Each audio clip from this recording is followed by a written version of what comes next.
Good morning and welcome to Tech Talk. I am your host, Karina Martell, investigating just how technology, students, and learning merge to shape the world that we will all live in tomorrow. With me today, as always, is Destiny Lang to help us bring the best stories from around the world.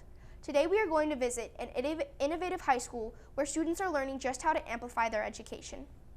They are literally developing personal amplifiers from concept to market by employing the design thinking model taught to all students in the STEM program.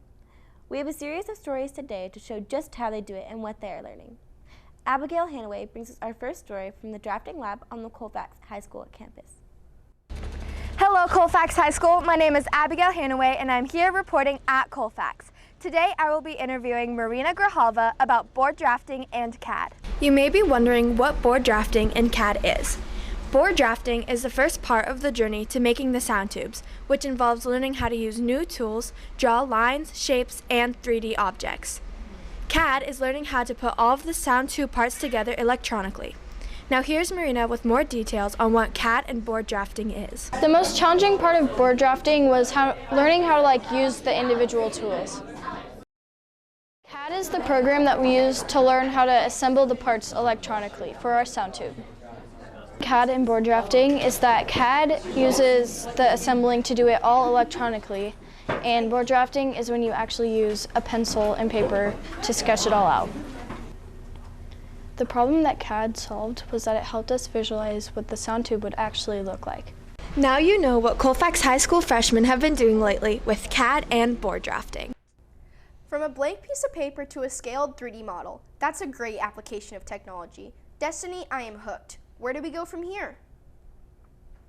Although students are building individual amps, there is a great deal of teamwork and tools that support their efforts in the process. Caitlin Brown has this story on how these designers employ the Google Apps suite to document their work in the design, build, document philosophy. Google Apps at Colfax is very important for success, being that almost every class or teacher uses them for class assignments or homework. I feel like Google Apps are just different programs that allow a student to work better and more productively. Google Apps include Docs, Drive, Classroom, Mail, or Slides, and many more. I'm Caitlin Brown, and I'm reporting outside of Colfax High School's computer lab, where students have taken Google Apps to an extreme. Can you explain how posting on your portfolio represents your work and what you've learned? It just represents everything you do throughout the year, and it gives a representation of who you are and your learning styles and stuff. The Google Apps, they help me do my work faster and more effectively. I'm Caitlin Brown, and this is Google Apps at Colfax High. Clearly, Google is far more than just a search engine and email provider for these students. It seems like there has been a lot of design work done so far, Destiny. When are they going to get their hands dirty and build?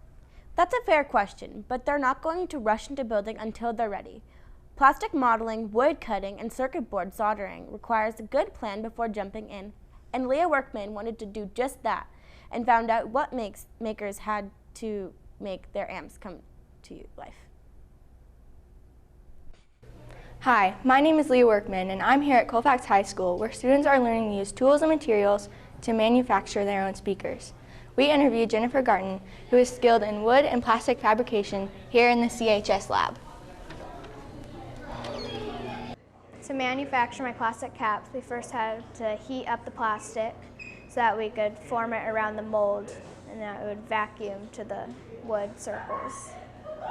We will use the plastic caps to go as a cover around the speakers on the amp to protect them so they won't get damaged. Used to manufacture the wood parts was to first cut the tube at 7 inches and then to make the window go 2 inches in on each side.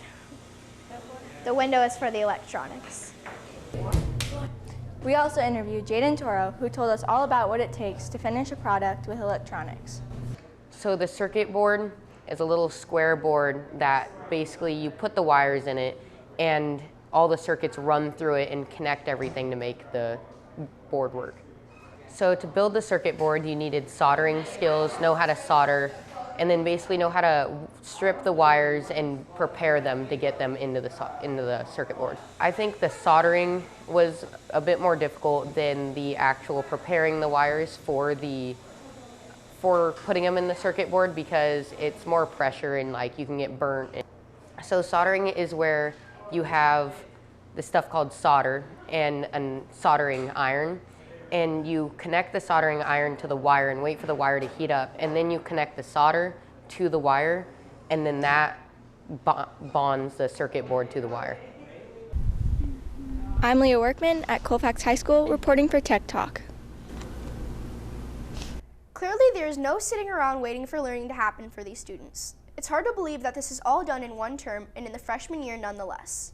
We're going to take a quick break, and when we come back, Hannah James will take a look at how these designers learn how to brand themselves through graphic design and get ready to join a team of fellow designers to share their work with the world. In only 9 days, the AMP Up Expo is going to be right here, and you're going to see art, engineering, and of course, your Freshman Tech Essentials class.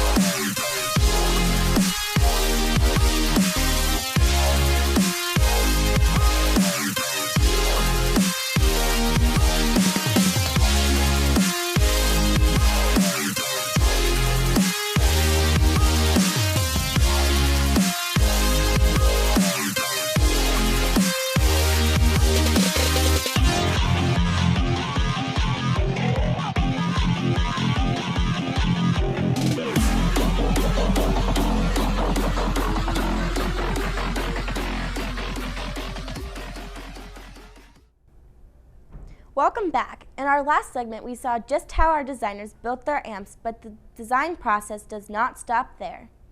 These students are made aware that great ideas are only as good as your ability to communicate those ideas to an audience. Hannah James takes a look at how each designer brands him or herself and how they prepare small companies to share their products with a live audience at their annual AMP Up Expo. Hi, my name is Hannah James, and I'm here to interview a Colfax student about the graphic design process. The process I used for making my logo, we used Adobe Illustrator, and we overlaid shapes and different calligraphic styles and gradients. We used Adobe Photoshop, and we cut out ourselves from the background of an image, and we used a feather type tool that made the bottom of us look kind of transparent. Some of us used Photoshop at one point to touch it up a little bit and make it look more clean. Now we're going to hear about Dylan's group for the AMP Up Expo. Well, not only the unique amp skins we each made for ourselves, but we also have the company, we also have different aspects of our company that are unique, such as like the tablecloth, what it's going to look like, our stands, different stuff like that. That's what's going to set our company apart, the different colors and schemes and how we built our amp. Such a wonderful display of all the students' hard work. The freshman class of 2020 would like to send a big thanks to Mr. Wolf and Mr. Kinsey for helping us all along the way. Thanks for watching, and we hope you have a great time at the AMP Up Expo.